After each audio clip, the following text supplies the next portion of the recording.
and welcome viewers. In our last lecture, we were discussing about Bohr model of hydrogen atom and hydrogen atom spectra.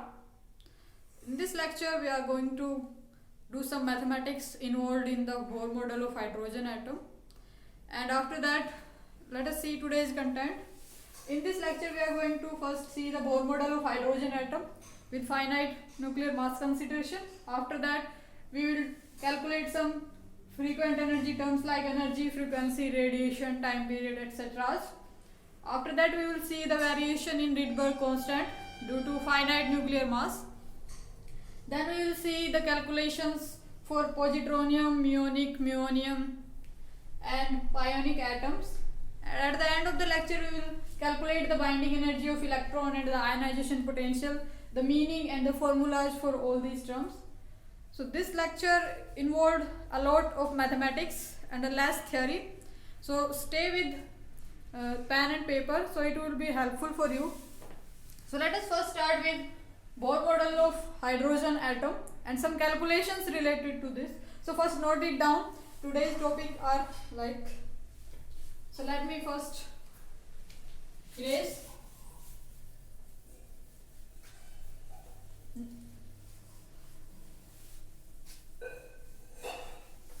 So we were discussing about Bohr model of hydrogen atom, and we have three basic postulates in case of Bohr's model of hydrogen atom. First postulate, we have electron revolves in a circular orbit and that orbit is fixed. So from first postulate, the mathematics from first postulate we have, let us do the calculation. We have from first postulates, we have mv square by r is equals to 1 upon 4 pi epsilon naught ze square over r square. You know that from where this term arises. This centripetal force is provided by the Coulombian attraction force between positively charged nucleus and negatively charged electron. So in this manner these forces are balanced each other.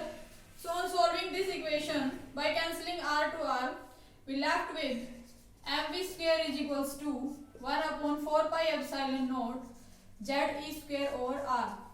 So let us name this equation first.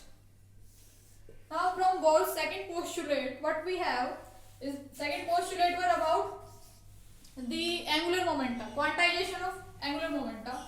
So we can write mvr is equals to n h cut, where h cut is equals to h over 2 pi, you know it. So from here we will find the velocity. Velocity is n h cut over mr. Now substituting this value of velocity in equation first, so what we will have? mv square. Now put this value in this equation, so we will have n square h cut square over m square r square. This is equals to 1 upon 4 pi epsilon naught ze square over r. In this manner. Now solving this equation, cancelling 1r from both the sides, m 1 power got cancelled. So from here what we can say, the value of r is equals to r going this side n square h cut square over m ze square into 4 pi epsilon naught. So this is the value of r, radius of the electron, nth radius, nth orbit. So this is the expression. So first we get the radius of electron is, so from where what we can say that n is a variable, n is a quantum number, principal quantum number. We will discuss about this later. M is constant, it is the mass of the electron or revolving particle, whatever.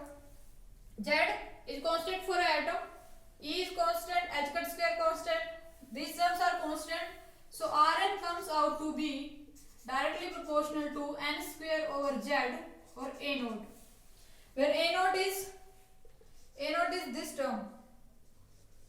This term is considered under A naught, and this is Bohr's first radius A naught, and its value I have discussed in a previous lecture. A naught is So this comes out to be Rn is equals to n square over z, 0.53 angstrom.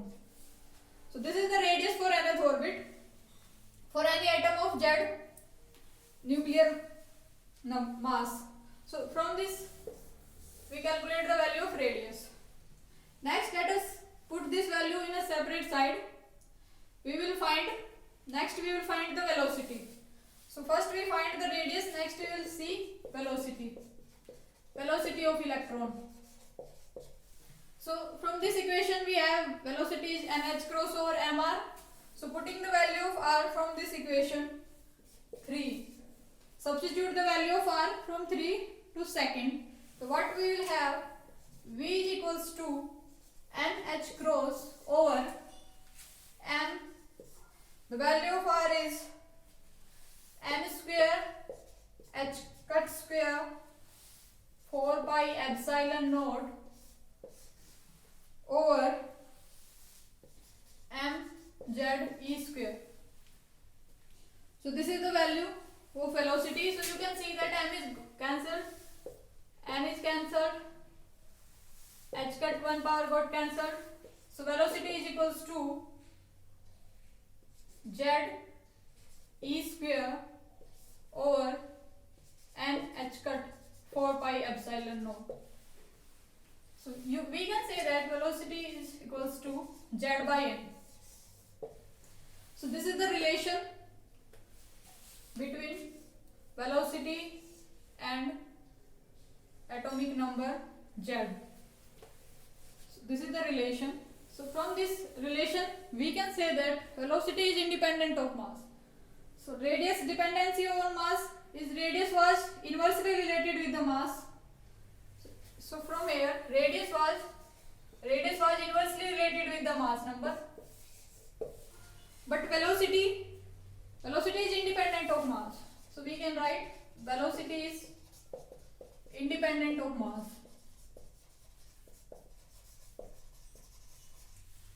Velocity is independent of mass.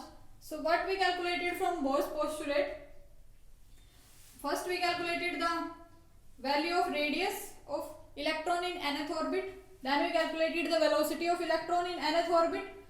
Next we will find the time period of its revolution, the frequency and the angular frequency and total energy too. So let us first write the value of radius and the value of velocity on one corner so that I can erase this space become available for our further calculations. So let us write value of r is equals to n square h cut square over mz e square into 4 pi epsilon naught. So this is the value of radius and the velocity is equals to z e square over n h cut 4 pi epsilon naught. So let us write these values separate so that I can erase it. Next we will find the time period of revolution.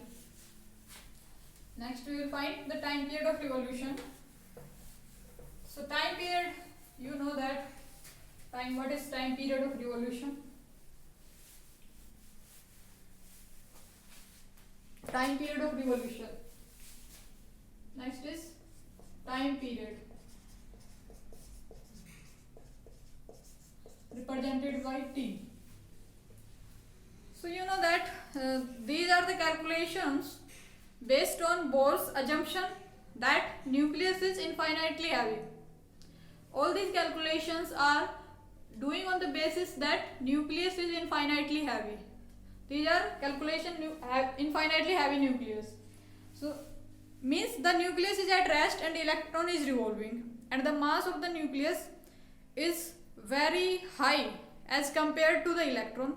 So we can say that the mass of nucleus is infinitely heavy. That's why this is infinite nuclear mass consideration. Next we will do for finite mass consideration. First we find the time period. So you know that time period is the distance over the velocity. So electron revolves in a circular orbit of radius r and this is the mass number. So electron starts from here and complete a one cycle in time t. So what will be the time period? The distance covered and v with v velocity. Let's say this is revolving with velocity v. So what will be the time period? The distance covered over the velocity. So the distance covered, you know that the circumference 2 pi r over the velocity. Now we have the formula for r and v. Now substituting the value of r and v in this equation, so we can find the value of time period. So 2 pi, the value of r is equals to n square h cut square 4 pi epsilon naught over mz e square. This is the value of r. Now substituting the value of v is z e square over n h cut 4 pi epsilon naught So in this manner. Now solving this further, cancelling the terms which so we have time period is equals to, now this and the power becomes n cube and z square. All the terms are, we are not interested in this complicated calculations. We are just seeing the dependency of time period on z and m, principal quantum number. So this is the dependency. Time period is directly proportional to n cube z square. One more dependency is time period is equals to, time period is inversely related with the mass of the electron. So these two extraction of time period. Time period is directly proportional to n cube over z square and inversely related with the mass of the electron. This is of interest. Next we will find the frequency of electron. So you know that frequency is 1 over time period. So the frequency will directly proportional to mass and frequency will related as z square over n cube. So this is the dependency for frequency. Next we will see the angular frequency.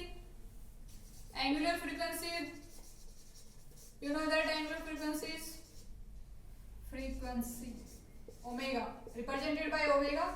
This is 2 pi into frequency, this is f. So we can write, we have to find the dependency of angular frequency. So dependency is simply as f, frequency depend on m directly relation. So hence the frequency, angular frequency will also follow this sequence. Angular frequency directly proportional to mass and angular frequency directly proportional to z square over n cube. So this is the formulas for time period. Dependency of time period on mass, frequency, dependency of frequency on mass, atomic number and principal quantum number. Next we will find the total energy of the electron. So in case of total energy, we have done in our earlier lecture too. This is just mathematics, easy mathematics in word. So we find the energy of electron. So energy, you know that total energy is the sum of its kinetic energy plus potential energy, and kinetic energy is, you know that, half mv square, and potential energy is potential energy of electron and nucleus, two charges. First charge is electron that have charge minus e, and nucleus has charge plus Ze, and the distance between them is r. So you know that the potential is 1 upon 4 pi epsilon naught q1 q2 over the distance between the charge particles. So q1 is Ze and q2 is minus e, hence I write this negative sign Ze square over the distance between these particles, these charges, that is r. So from this equation, substituting the value of velocity and the value of radius, so we can find the value of energy. Now let us substitute the value, half m v square, squaring this term.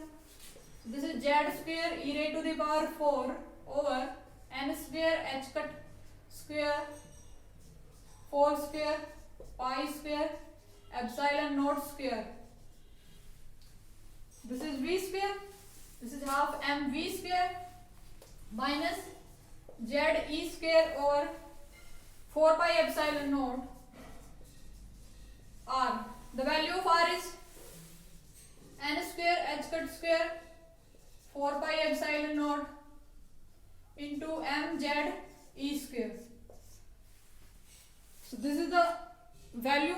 We just put the value of r and velocity. Simple. Next, solving this equation. So from here, this is also 16 pi square epsilon naught square. So the denominator both the side is equal. Here half and here 1. So we left with half m z square e raised to the power 4 over n square h cut square 16 pi square epsilon naught square. So this is the value of energy. Now let us further solve in a much short form. Now on solving further, half m z square e raised to the power 4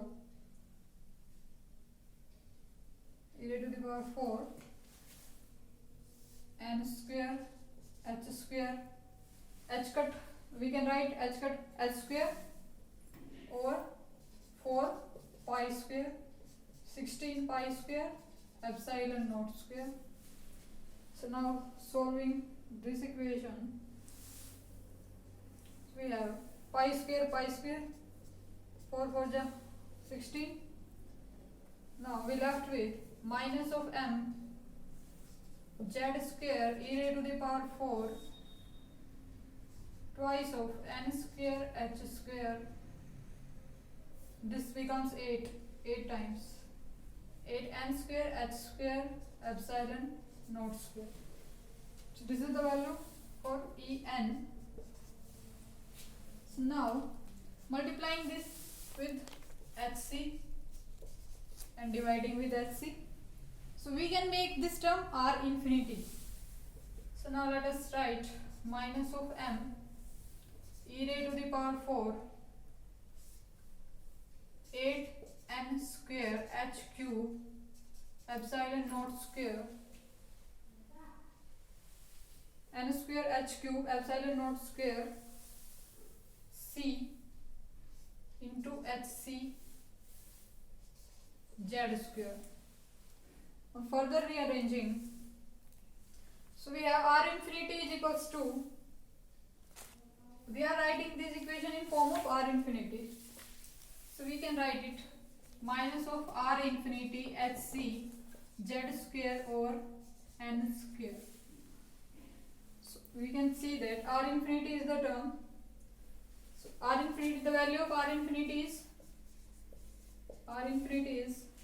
m e square m e raised to the power 4 8 h cube epsilon naught square c.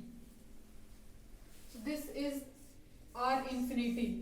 R infinity means Rydberg constant for infinitely heavy nucleus. You know that all these calculations are on the basis of Bohr's assumption that nucleus is infinitely heavy. So this constant is for infinitely heavy nucleus, and this comes out to be 109737 centimeter inverse. This is the value for r infinity. So this is the value of energy. Now all these are constants.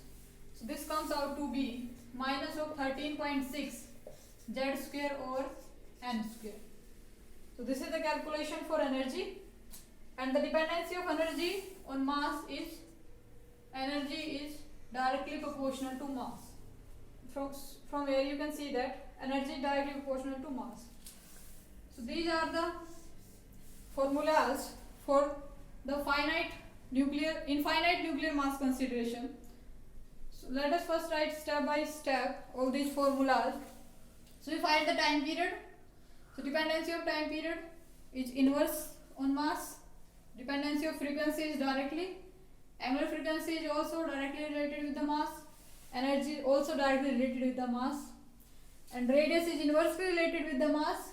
And velocity have no dependency on mass. Velocity is independent of mass. You can clearly see from these relations. Now we will find all these terms, like we will find all these radius, velocity, time period, energy, frequency, angular frequency for the finite nuclear mass consideration. So let us first write what is finite nuclear mass consideration. Then we will calculate each term separately. So let us start. Let me first erase. Note these formulas. These formulas took very much importance. You will find questions in your GATE exam and in your MSc entrance exams too on these formulas. There will be dependency. Dependency will be asked.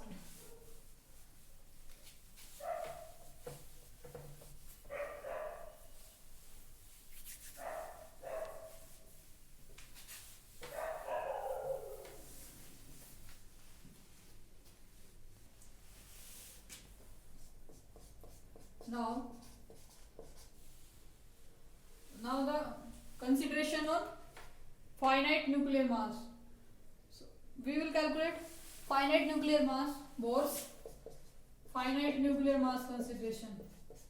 Finite nuclear mass consideration.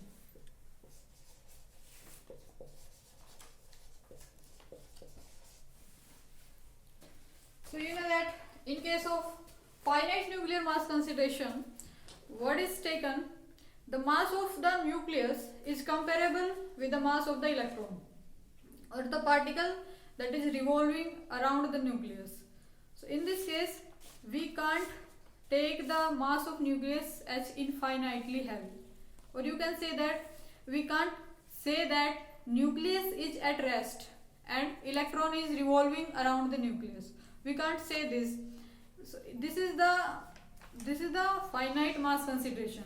We assume that the nucleus and the electron both are revolving, and as both are revolving, so this is a two-body problem. Now two-body problem is reduced in a one-body problem. So you know, you are familiar with the reduced mass concept. So here we will use the reduced mass concept for the electrons. So we will use the reduced mass concept. Mass consideration, first we will see for the radius. First we will see what effect will be on radius when we consider the mass of nucleus finite. So you know that the reduced mass of our two-body problem,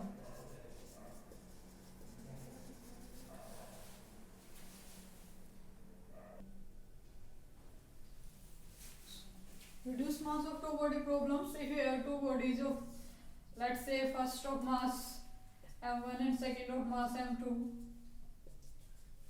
then the reduced mass of the system have m1 m2 over m1 plus m2. So this is the concept of reduced mass. So in this case, the reduced mass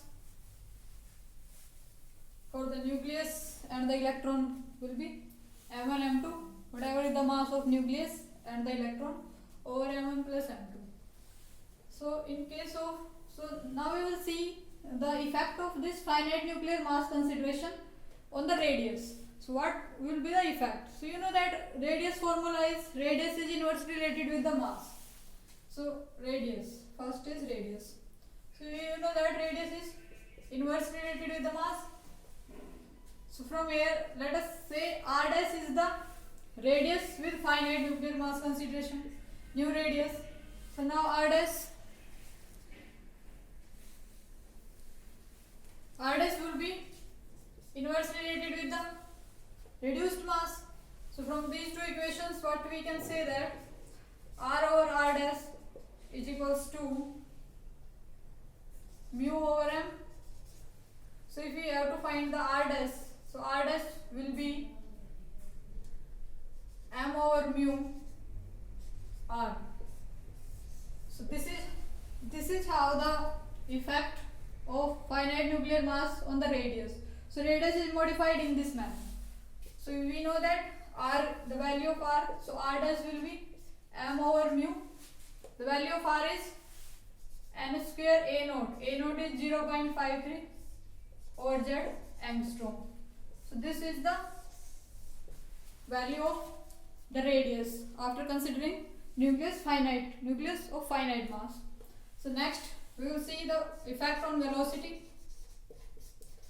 So velocity, the simple formula, velocity is independent of mass, so there will be no effect on velocity.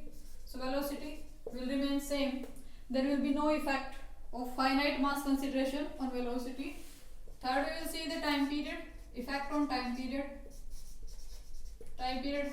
t. So you know that time period is inversely related with the mass. Now the modified time period will be related with the reduced mass. So what we can say that T dash over T is equals to m over mu. So from here the new time period will be m over mu into T, and T we have the value of T is n cube over z square. So we can write and we can find the value of time period. So this is how time period is related, got modified. Next we will see the frequency. So frequency is inverse of time period, frequency directly proportional to mass. So the next frequency will be directly proportional to the reduced mass.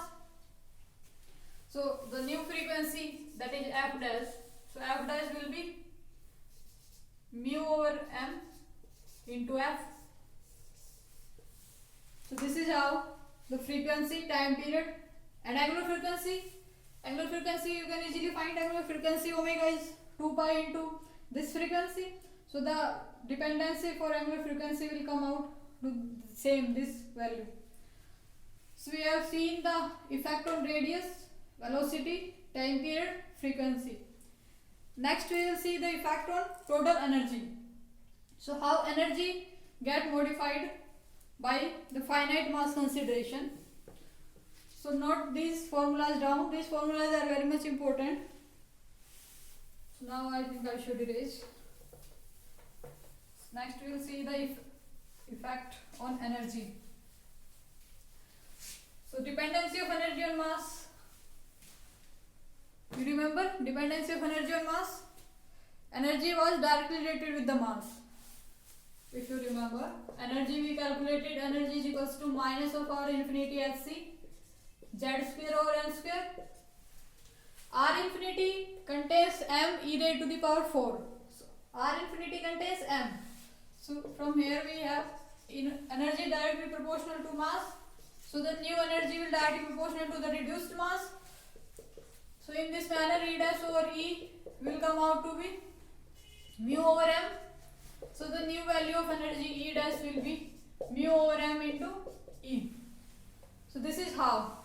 And value of energy, you know that value of energy for nth is minus of 13.6 z square over n square in the units of electron volt. This formula is very important. So these are the various terms, various formulas related to the Bohr model of hydrogen atom. So next we will see, next topic is variation in, and next topic is variation in Rydberg constant due to finite mass consideration. So next we will see what is the variation. So these are the terms till energy. Next we will see what is the effect on Rydberg constant of finite mass consideration.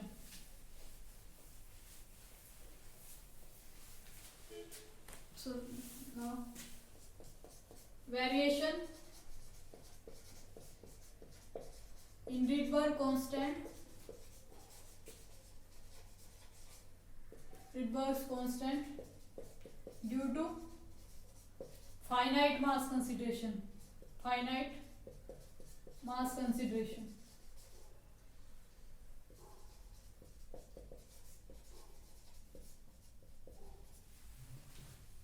After considering the nucleus as a finite mass, you know that R infinity is directly proportional to m. So now we will, for any atom, R will be the mass of that reduced mass. for atom we will consider the finite mass, that is reduced mass. So in this manner we can say write R atom or R infinity will be mu over m.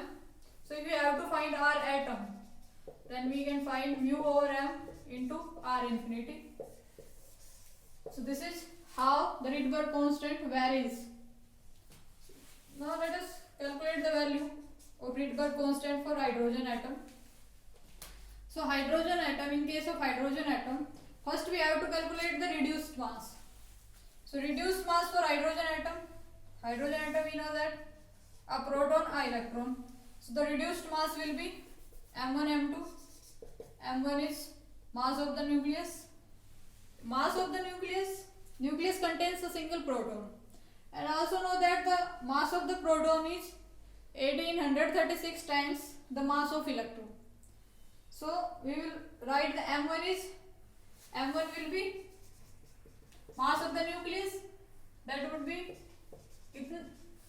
1800 times the mass of electron, and the mass of electron will be considered as mass of electron. Now we can easily find m1 m2 over m1 plus m2. 1836 me square over 1836 mass of electron plus mass of electron. So this will come out to be mass of electron. So mass of electron, it cancels. So mu will be 1836 or 1837 mass of electron. So this is the value of mu. So we can find our atom, our hydrogen will be. So our hydrogen will be mu is equals to 1836 over 1837 mass of electron, over m is mass of electron into R infinity. So this hydrogen Rydberg constant for hydrogen atom comes out to be 1836 times of R infinity, and the value of R infinity is 109737 centimeter inverse. So value for R